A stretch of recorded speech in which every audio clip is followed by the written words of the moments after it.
ہمارا نفس کہتا ہے یہ جسم میرا ہے، میری ملکیت ہے، اٹس مائی ڈومین، میری خواہش پوری کرنی ہوگی. جیسے اس نے کہا میں نہیں جانتا کوئی خدا ہے میرے سوا اور میرے اوپر، میں نہیں مانتا. نفس بھی کہتا میں نہیں ماننے کو تیار، کیا حلال ہے کیا حرام ہے، کیا جائز ہے کیا ناجائز، میری خواہش پوری کرو.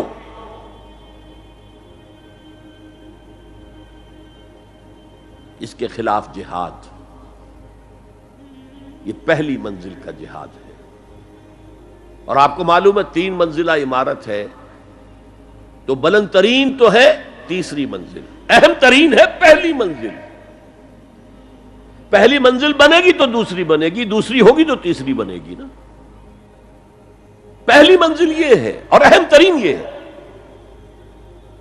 اسی لیے مولانا روم نے کہا نفس ماں ہم کم ترس فرعون نیست، میرا نفس بھی فرعون سے کم نہیں ہے، لیکن ایراعون نیست، اس کے پاس لاؤ لشکر تھا. اس نے زبان سے بھی کہہ دیا تھا انا ربکم الاعلی، میں ہوں خدا.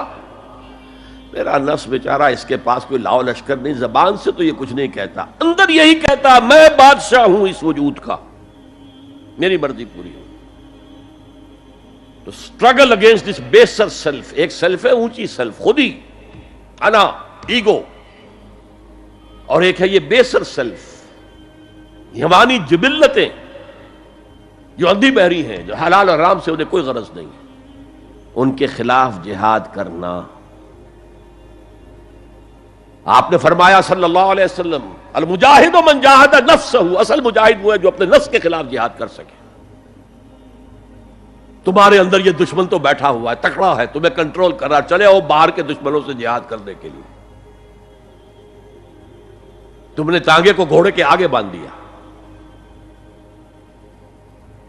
اور ایک دفعہ حضور سے پوچھا گیا ای الجہاد افضل یا رسول اللہ، اے اللہ کے رسول سب سے افضل جہاد کون سا ہے؟ فرمایا ان تجاہد نفسک فی طاعت اللہ، اپنے نفس کے خلاف جہاد کرو، اسے اللہ کا مطیع کرو. یہ جو اندر کی کشمکش ہے، کشاکش ہے، یہ جہاد فی سبیل اللہ کا نقطہ آغاز، اللہ کا مطیع بنانا ہے نفس کو. اس کے ساتھ 2 سب لیول اور ہیں. اس نفس کو بھڑکانے والی ایک قوت ہے انویزیبل، اور ویزیبل بھی ہے. انویزیبل قوت سب سے بڑی ابلیس، شیطان لعین، اور اس کے چیلے چانٹے جنات میں سے. اور ویزیبل میں انسانوں میں جو اس کے ایجنٹ ہیں، جو فحاشی کو کلچر کا نام دے، یہ اس ابلیس کے چیلے ہیں. ان کے خلاف جہاد نہیں کریں گے آپ. اگر آپ ان کے خلاف ایگریسو ایٹیٹیوڈ اختیار نہیں کریں گے تو آپ ان کے دباؤ میں آ جائیں گے. ان الشیطان لکم عدوا فاتخذوہ عدوا، اے لوگو یہ شیطان تمہارا دشمن ہے، اس کو اپنا دشمن سمجھو. وہ تمہیں سبز باغ دکھاتا ہے، بدی کو مزین کر کے دکھاتا ہے، اچھے اچھے نام اس کے رکھ دیتا ہے، اور تمہیں آمادہ کرتا ہے بدی کے ارتکاب پر. نہیں، وہ تمہارا دشمن ہے.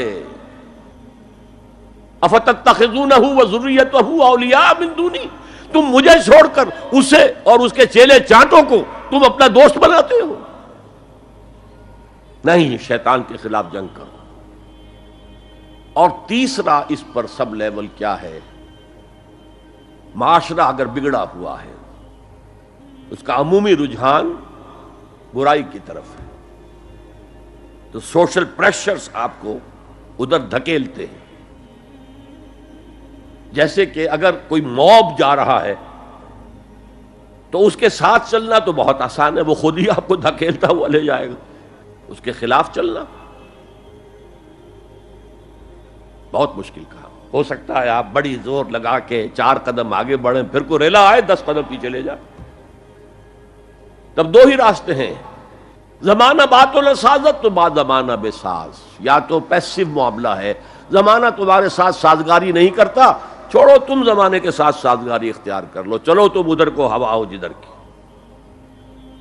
ایک یہ ہے کہ نہیں، زمانہ بات و نسازت تو بعد زمانہ ستیس، زمانہ اگر تمہارے ساتھ سازگاری نہیں کر رہا تو زمانے سے جنگ کرو، لڑو، ریزسٹ کرو۔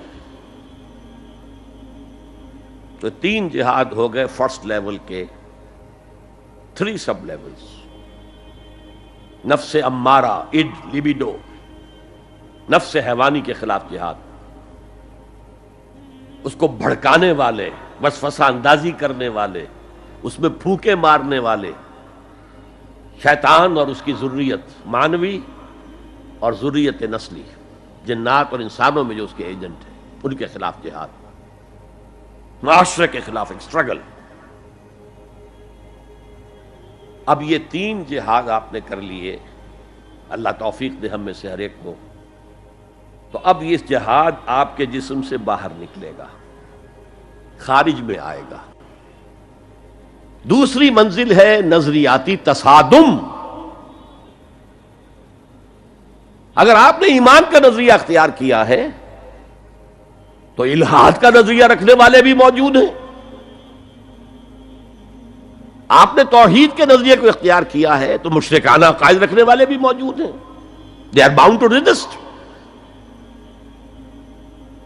اس کے خلاف جہاد کرنا ہوگا، محنت کرنی ہوگی، اپنی بات کو دلائل سے ثابت کرنا ہوگا، اپنی بات کو اچھے انداز میں حسن اسلوب سے لوگوں کے دلوں تک پہنچانا ہوگا۔ ظاہر بات ہے وقت لگے گا، جان کھپے گی، اور اگر آپ انتہائی سنسیئر ہیں یہ آپ کا ایک لائف لانگ اور ہول ٹائم جو ہے آپ کی انگیجمنٹ ہوگی یہ۔ اینڈ ٹائم از منی۔ جہاد بالمال، جہاد بالنفس۔